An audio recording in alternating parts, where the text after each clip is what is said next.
Radiant and Resilient is about mindset and faith to break paradigms and overcome challenges in our life. Because when the mind, body, and spirit are aligned, we literally radiate from the inside out. I'm Kay Vasquez. Let's dive in. As I record this episode, I'm currently 4 weeks postpartum. And if you've been following along for a while, you've probably been on this journey with me as I share the different stages of pregnancy, my birth story, and now as I navigate postpartum, I'm excited to share my insights and perspectives because I've learned so much in the last 4 weeks. Even though 4 weeks doesn't seem like a long time, it has really flown by so fast. And because of what I've learned going through postpartum myself, I really want to share what I've learned because I now understand why a lot of women have complications postpartum, why women develop a lot of issues such as postpartum depression or postpartum anxiety. It's not just a physical thing that's happening in the body, but mentally and emotionally as well. So what I want to share is that the first couple of days after delivering, I was on a high because physiologically we are just bombarded with a lot of oxytocin. We just are kind of like in this like blissful state.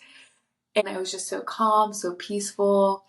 And it wasn't until a few days later when I hit the hormone shift.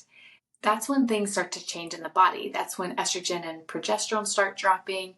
Oxytocin and prolactin start increasing even more. And I call it the hormone shift because I really experienced this range of emotions. I actually felt like I was not in control. I started to cry very easily, or I just experienced just such extreme like bliss and joy just thinking about something, whereas normally just thinking about something very similar would not cause that extreme range of emotions. And I knew that it was due to the hormone shift because 3 to 4 days later after delivery, when our estrogen progesterone drop and prolactin and oxytocin increase, it's because that's the hormones that we need to produce milk to be able to breastfeed our baby. And so I always heard about this, but it's one thing to hear about what happens and it's another thing to experience it. And so when I experienced the range of emotions, I was like, whoa, what is happening in my body? Because it's so easy to feel out of control. So if you are currently postpartum or know someone who's postpartum, just encourage yourself or the other person and let them know like, hey, you're going through a hormone shift right now. It's okay to feel emotional. It's okay to feel those emotions because we're taught that emotions are bad, and especially sadness or frustration or overwhelm, whatever these emotions are that don't feel good, that are uncomfortable, we're taught to suppress them, right? And I feel like a lot of women postpartum suppress their emotions, which can then later on lead into the development of postpartum depression and postpartum anxiety. So there's one thing, is just being able to release and suppress emotions, but also making sure that you have the support around you, whether it's from your partner or family or friend. Even hire a nanny if you need to. If you are alone, get help, get support, because the first few weeks is so important for you to really take time to rest and recover. After the first few days experiencing the hormone shift, things started to finally balance out again. And it wasn't until maybe 10 days to 2 weeks later, I started to experience the emotions again, just primarily just feeling overwhelmed and frustrated. And that was because I realized I needed to support my body physically. Before pregnancy, I was focused on self-care and getting good quantity sleep. And then 2 weeks into postpartum, our little one was doing so well, sleeping during the day, sleeping during the night, and things started to shift because she was going through her growth spurts. So I wasn't sleeping good at night and I was getting frustrated during the day. And I found myself going into a pattern of control, trying to control when she sleeps, when she eats. And that backfired because the little ones are here to tell us what they need and when they need it. Also, she started making noises in the middle of the night, which affected the quality of my sleep. And me trying to control her schedule, which just caused her to be upset and to react. it was just a lot mentally and emotionally and physically about 2 weeks postpartum. And I found myself again just going through experiencing all these emotions of frustration, overwhelm, but also a little bit of sadness, even though I wasn't depressed. In fact, I found myself reacting to my husband.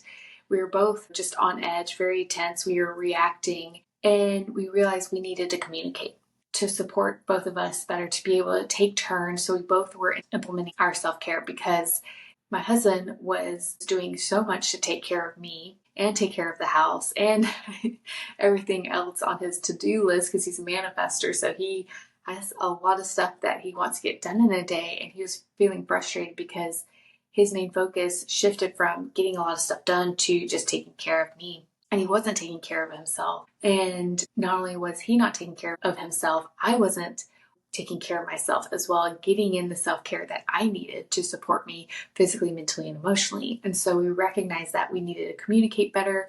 We needed to take turns. I needed to express what I needed. He needed to express what he needed. And so we started to communicate, which was still rocky for another week or so, but we finally figured it out. We started communicating better.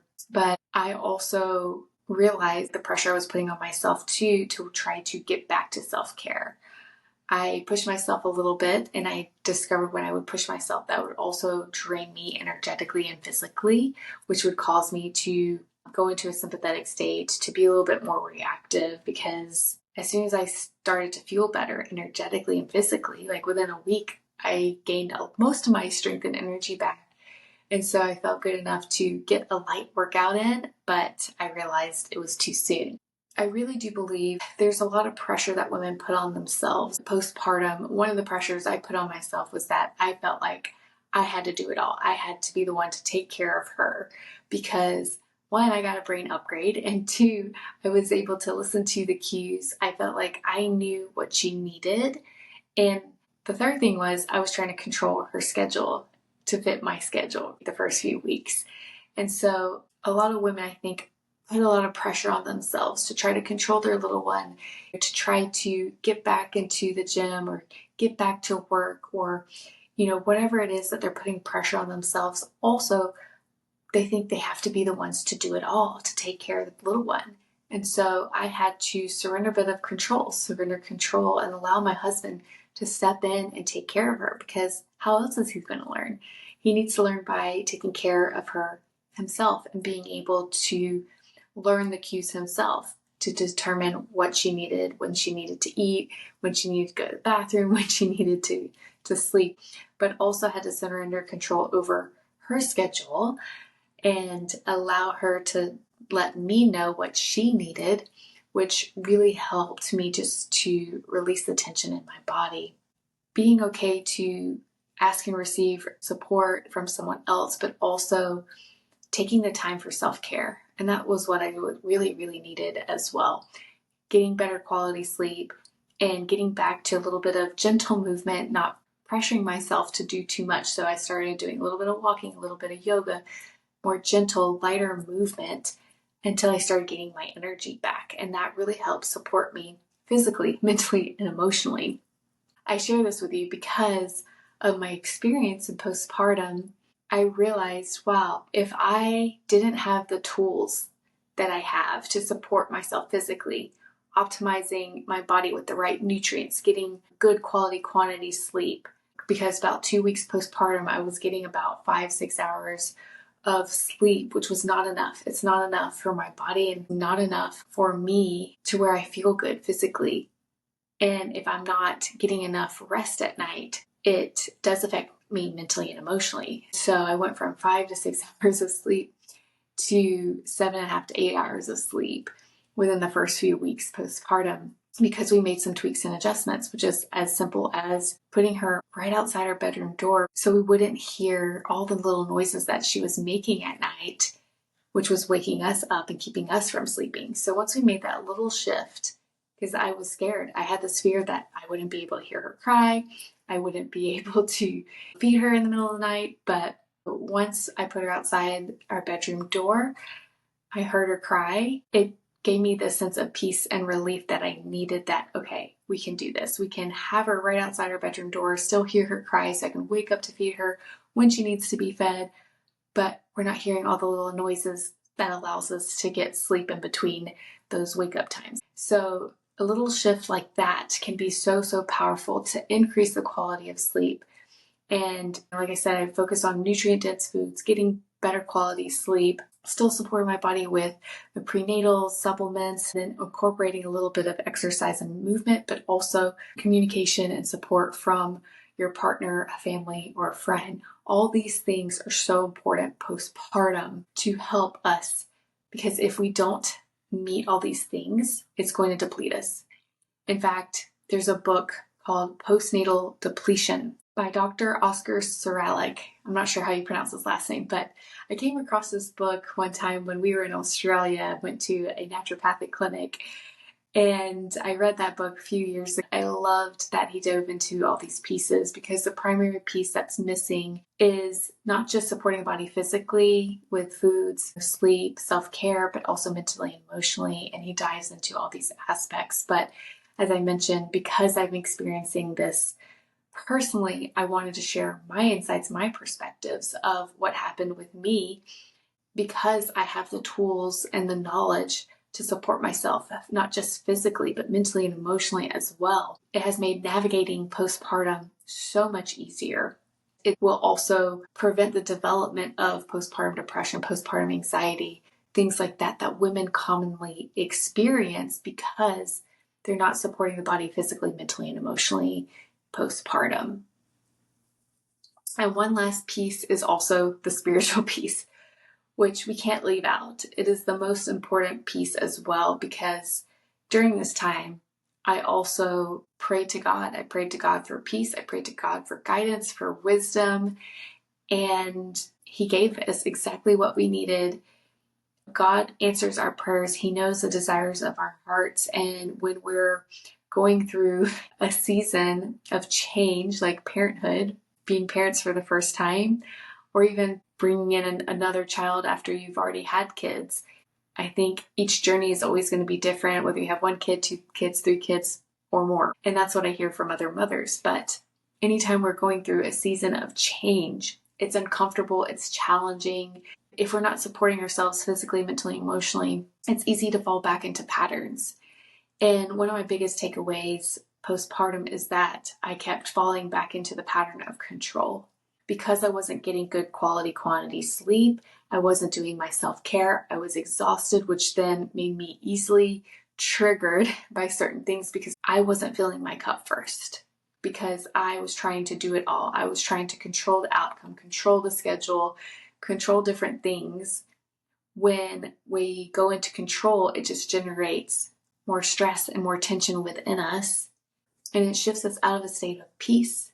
It's really hard to navigate postpartum when we're not experiencing peace. And the best way to really fully experience peace is to surrender control.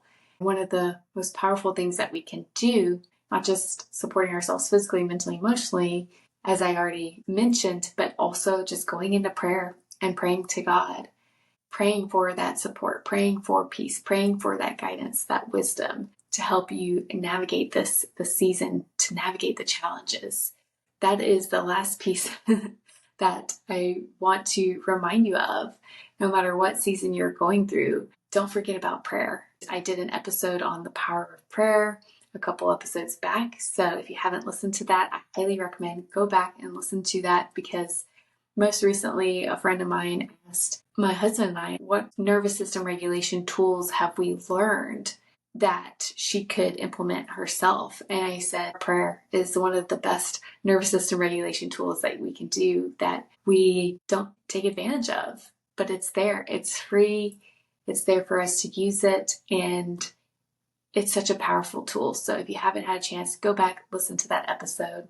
In the meantime, if you found this episode helpful, please share your takeaways with me. Let me know what resonated with you, or share this with someone that you know who is postpartum or about to be postpartum, so they are aware of what to look out for, things that they can do to really support themselves physically, mentally, and emotionally, spiritually as they navigate this period. And if you are postpartum, whether you're newly postpartum or have had kids in the last 5 to 6 years, postpartum can affect a woman up to 10 years after birth. You're not feeling yourself. You're exhausted. You have gut issues. You have hormonal issues, hair loss, whatever it is that you're experiencing physically in your body. Please reach out to me. Hop on a connection call. I'd love to see how I can support you, because postpartum doesn't end at 4 weeks. Sometimes it can be several months to years if you're not supporting your body physically, mentally, emotionally, and spiritually. And I'm here to guide you on that journey to help you feel your best self again. So book a connection call. I'd love to hear from you. And stay tuned as I continue to share insights, not only just postpartum, but other insights and perspectives that I learn on my journey as we continue to support our bodies so we can continue this journey embodying our most radiant and resilient self.